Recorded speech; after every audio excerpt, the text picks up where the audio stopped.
It's really common as an entrepreneur that you come up against those daunting thoughts like, what if this doesn't work?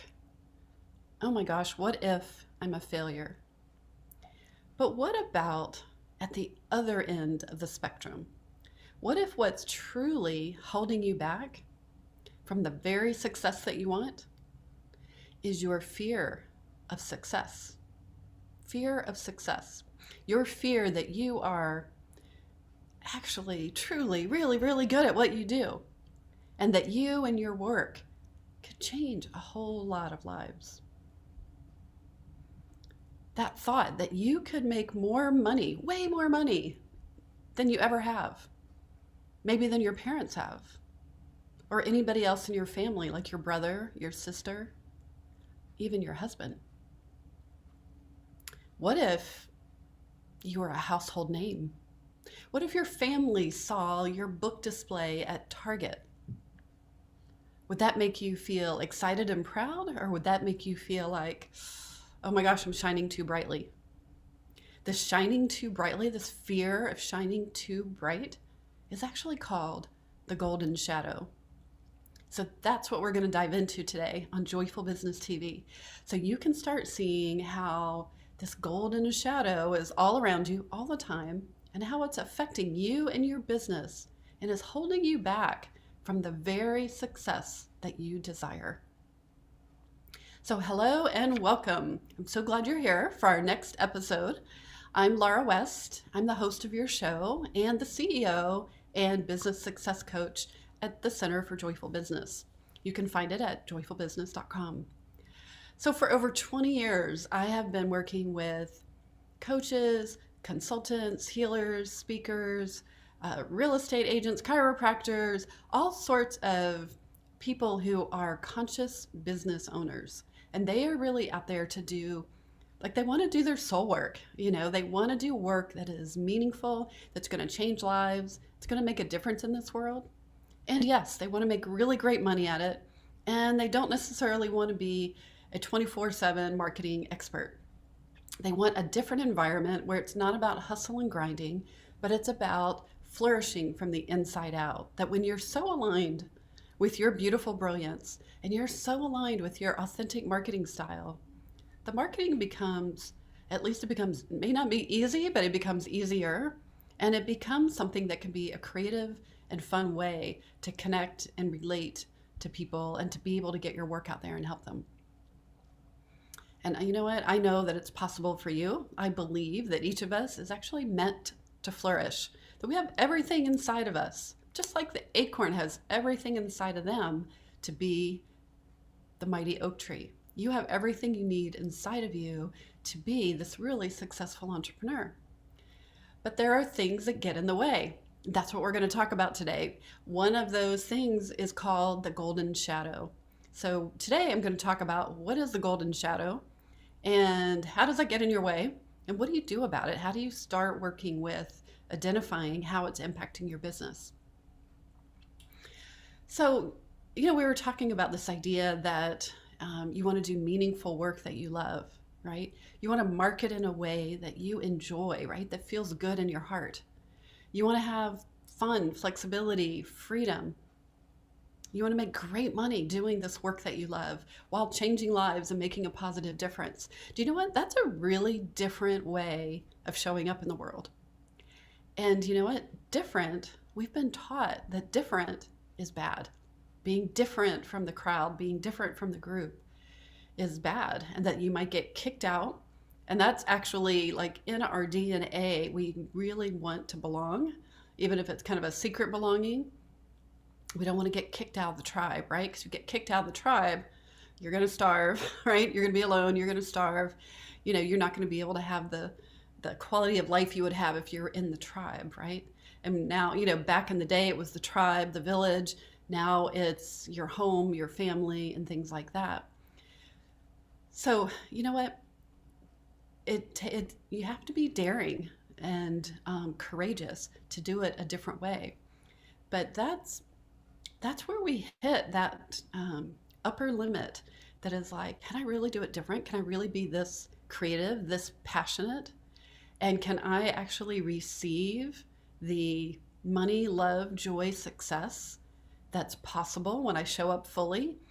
And most of us have this deep knowing that, yeah, this is the work we're meant to do. But then we hit this thermostat. And I love how Gay Hendricks, he's the author of The Big Leap, one of my favorite all-time books.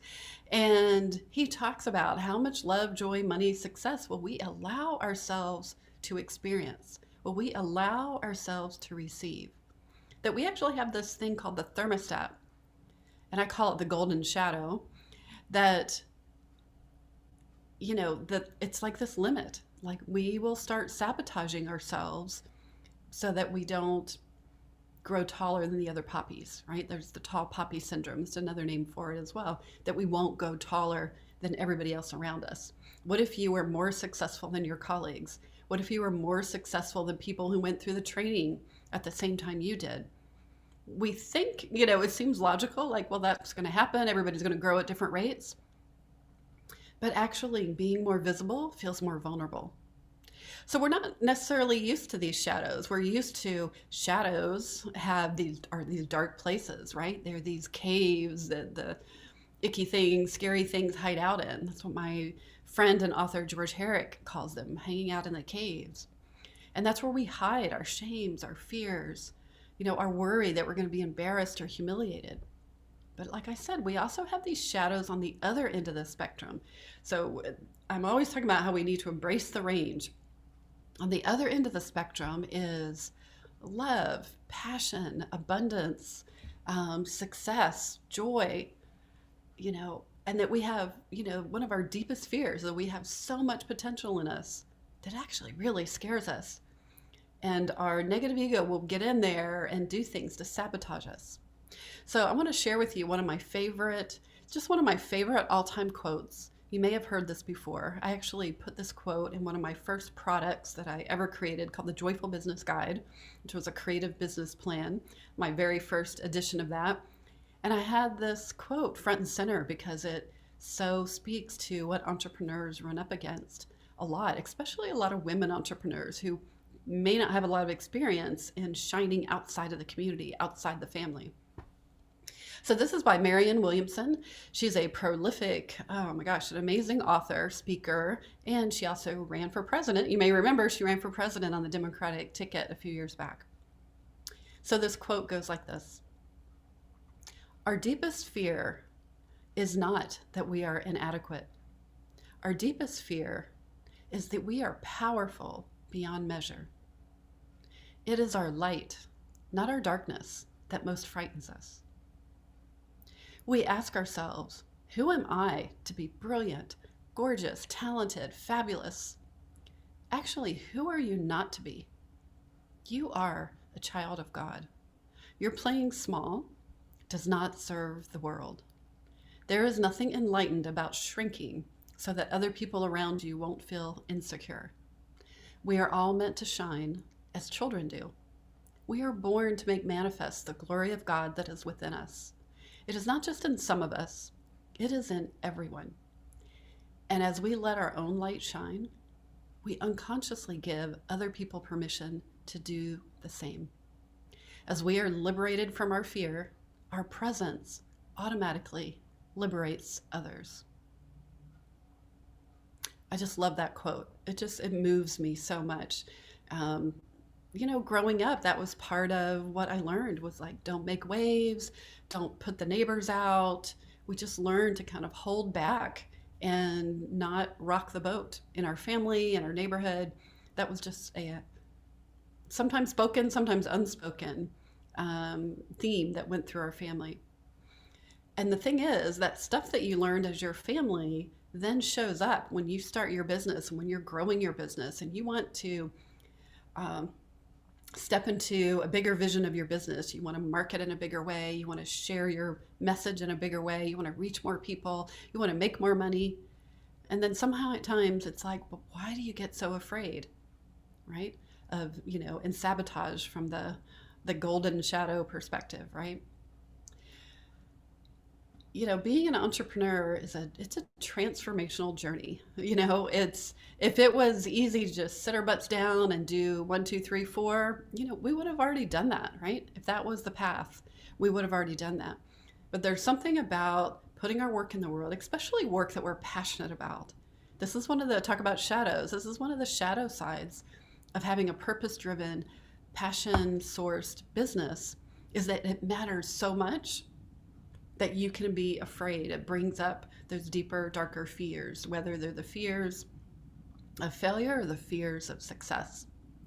And these fears of success, can look like, we can get afraid to be too visible, that our colleagues are going to start saying things like, who does she think she is? Or your sister might say something. Or your husband's going to be like, what are you doing over there? Why are you spending all this money, all this time? Why do you have all these lights set up on the dining room table, taking up our family space, right? They have these ways of kind of digging at us to sort of bring us back down to, what they consider this safe place, right? You might have been told that you can't share your gifts, that you're too much, or it's not okay to be, you're going to be braggy, right? You're going to feel like you're bragging. You're too bold. You're too quiet, right? It's like no matter what, it brings up these shadows that we'll start bringing ourselves back down into the equilibrium that is all around us. With the golden shadow, it really holds you back from your creative potential and your power. That, with this golden shadow that automatically comes up, that wants to bring us back and say, no, don't own your beautiful brilliance. Your beautiful brilliance is your genius, your gifts, your expertise, your wisdom, your unique worldview, your unique personality and way of doing things. And the thing is, when we hold back from that, and most of you bring it into your business somewhat, but there's such a bigger range that you could go to, and that will open up like vast amounts of your creativity, of your potential. So it's really important as an entrepreneur to discover what is your golden shadow, right? What kinds of things lurk in that beautiful brilliance that's beyond the thermostat, that you can't see. You can't even see it. So what do you want to do first is to create an awareness about it. You've got to create awareness. You can't deal with something if you don't even know how it's impacting you. So you want to create that awareness, and then you actually want to embrace it so that you can liberate the energy, liberate and be free from these disempowering thoughts and disempowering actions. So our goal is not to catch it and eradicate it. It doesn't work like that with shadows.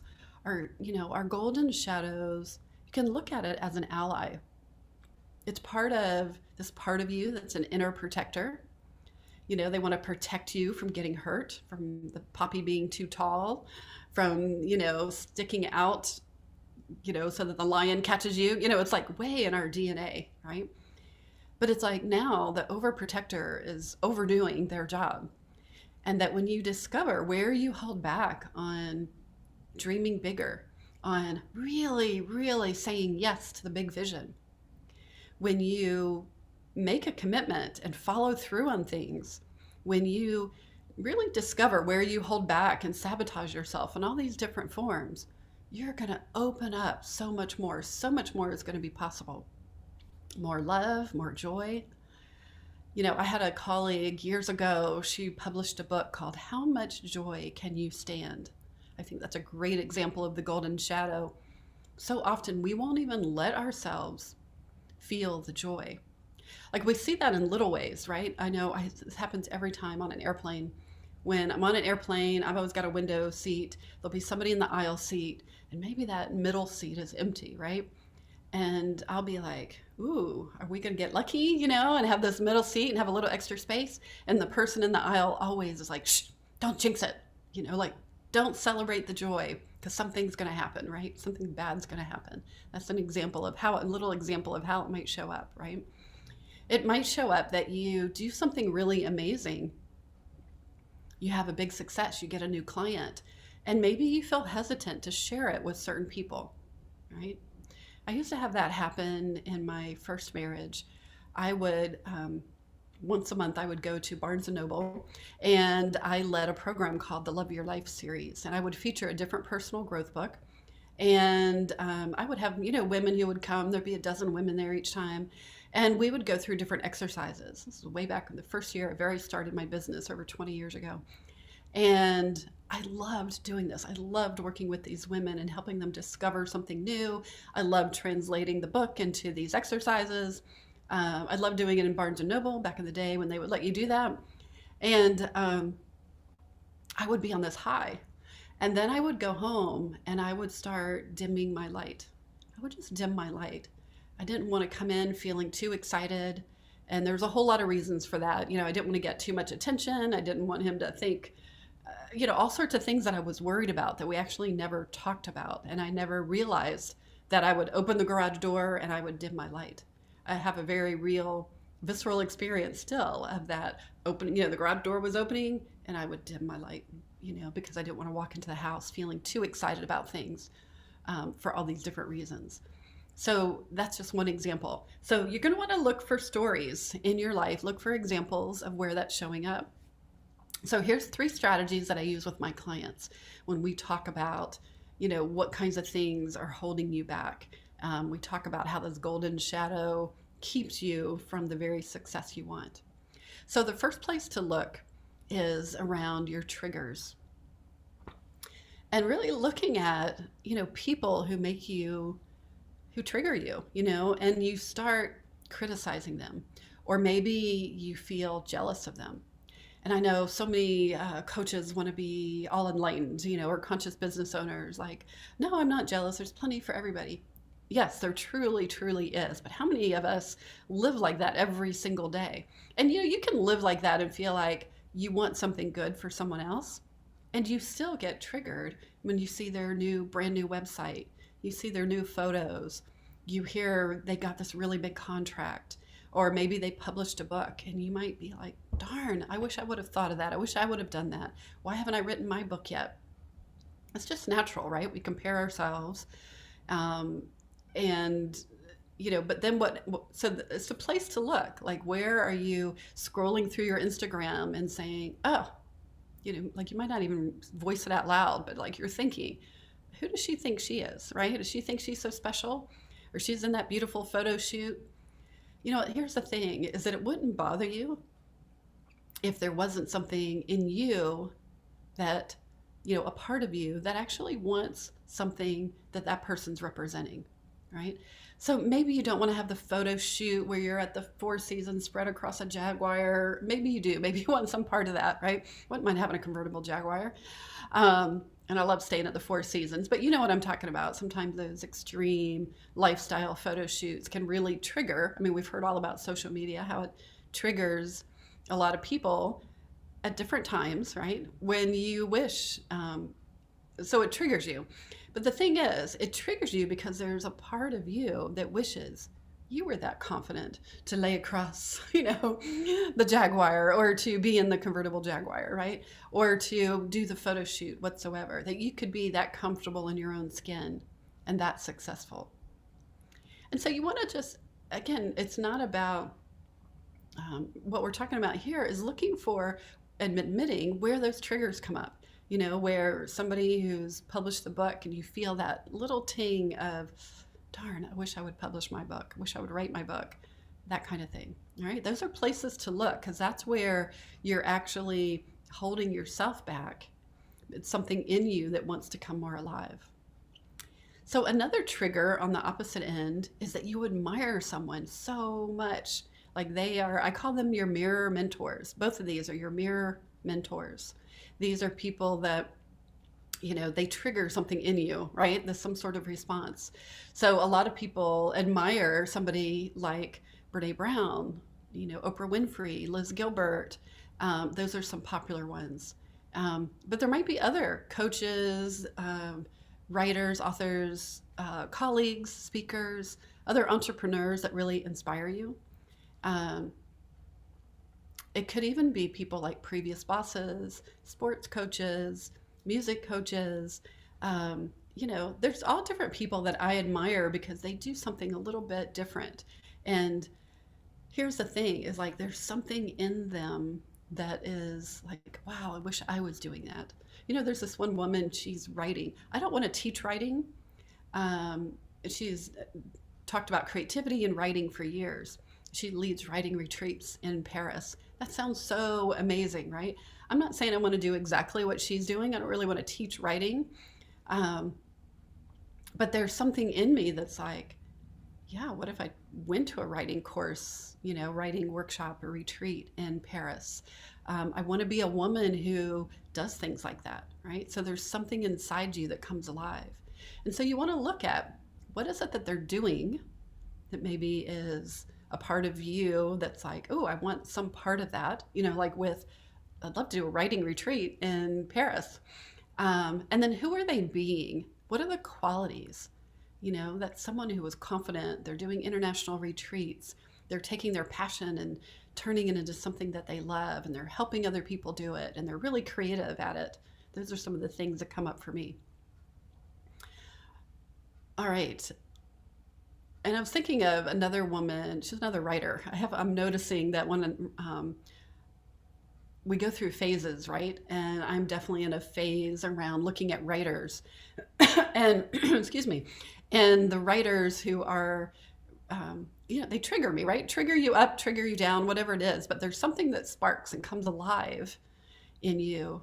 And so Anne Lamott is one who does that. She's the author of many books, and her books are just so, to me, they're so exquisite. She speaks her truth. She tells great stories. She's really vulnerable, but like this layers deep of truth that she speaks. And it's incredibly powerful. And yet she seems very kind. And she's funny and she's kind of irreverent. And yet, she's kind. To me, she's a fantastic writer.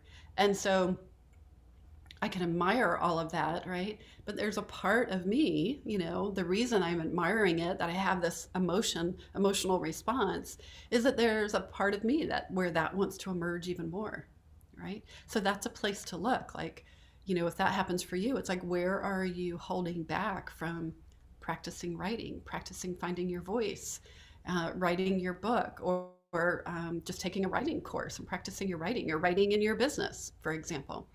And that might show up with people who are on stages. It might show up, I did take a picture of a woman, I forgot her name now, and she had a book out, and there was a whole display like in the middle of the aisle in Target.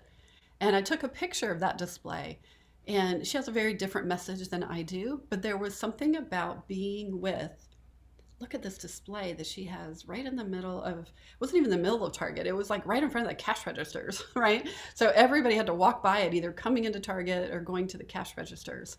And so you'd see this whole display. And so there was this part of me that's kind of like, I wanted to take the picture because it was being with, what if I had a display in Target of my book? Just being with, what would that look like? I'm not saying it has to be that way and that's my ultimate goal, but there's a part of me that's like, wow, that's such an acknowledgement of that her work speaks to a lot of people and it's really changing the world. And so, did you even notice how I kind of tamped down and started apologizing for my vision, right? That's what we do. Like, we don't even realize it. It's so acceptable that we talk about our vision and then we start backtracking, right? Well, I don't really mean it this way. Like, it doesn't have to be that big. We want to like tap it down because it feels dangerous. It feels vulnerable, right? Another place to look, just take a breath for a moment. That was a lot there. That's a lot when you look around and to see these different triggers. Another place to look is on what triggers where you judge yourself and criticize yourself, all right? And, an example of this is one that I've worked with for years, and it still gets me sometimes, especially if I haven't had enough sleep, if my schedule is really cram-packed, then I can go into this, there's a part of me, right? It's not all of me, but it's a part of me that says, I should be working my butt off. I should, you should never get up out of the chair. You should be working 24/7. If you want to, make your retirement, you should be the slave driver. You shouldn't be going on all these retreats. You should just sit down and produce and be productive, like whatever that means, right? You shouldn't enjoy life. You shouldn't take breaks. You shouldn't go for a walk down at the marina, by the water that you purposely, bought a place by or live by. That somehow, we have to cut off the joy, and that we have to suffer and struggle like to prove something. Now, I'm exaggerating a little bit, but on those days when I feel really stressed, and if I'm not eating right or haven't been sleeping, that adds to not being able to handle that part of myself. And that part of myself will come in and start exaggerating this way. It's like torturing yourself, right? So you want to notice, like, what are those stories? Where does that come up? We all have our stories. For whatever that is, you should be dressing different. You should be getting out more and networking now that the world's opening up a little more. You should not be getting out networking because, for whatever reasons, it doesn't make logical sense. And that's the thing. None of these triggers make logical sense, right? If you have this vision, you have this dream, we all want to be like, oh yes, I support your dream. But there's a way that we say we support the dream, and then, but we're gonna, in society, there can be this fear of this backlash. Oh no, but she's actually doing the dream. And so then it comes back on us. So these are some places to look, right? And that first step is to notice, where do you pull back on your brilliance, on your vision of your gold, of owning your superpowers and your gifts. So this is part of what I do with people. I work with them to uncover and reclaim these parts of themselves. They reclaim your power, your confidence, your courage, which will open up unlimited resources of creativity and possibilities so that you can really step into your potential. It's very, very powerful. So this first step that we talked about today is to start looking in the golden shadows of what's there. Where do you hold back? Where do you pull yourself back? Where do you not let yourself shine to your fullest dream, vision, ability? And then that's where you want to start looking at, okay, how can I embrace that so that you can start liberating all of this creative potential and power that you have. All right. Big message today. Thank you for listening. So glad that you're here. And if you're interested in hearing more about how to grow and flourish and embrace your golden shadows in your business, then come on over to my website. You can go to joyfulbusiness.com, and there's a place called Start Here, and you can get your own toolkit. It's a great way to start. It's called Activating Your Abundance. And there's this great meditation about the universal abundance current, which is one of my favorite ways to talk about how we are surrounded by abundance all the time. And then there's a great journal that you can use as a 7-day journal that will help you get used to co-creating with the universe and having this dialogue with your source. All right, go over to joyfulbusiness.com. I hope you enjoyed today's episode and it got you thinking, and I hope you come back next week for our next episode. Thanks so much.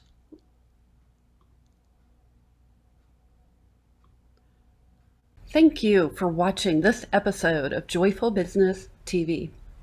I want to invite you to get more creative strategies and support for growing your business. You can start right now by activating your abundance mindset with a really powerful creative visualization that will help you get into the universal abundance current, one of my favorite things to do. And you'll also get a companion 7-day journal that will help you create a daily habit of co-creating with the universe. These are 2 powerful resources that you can get started right now to help grow your business and activate that abundant mindset. You just go over to activateabundancegift.com.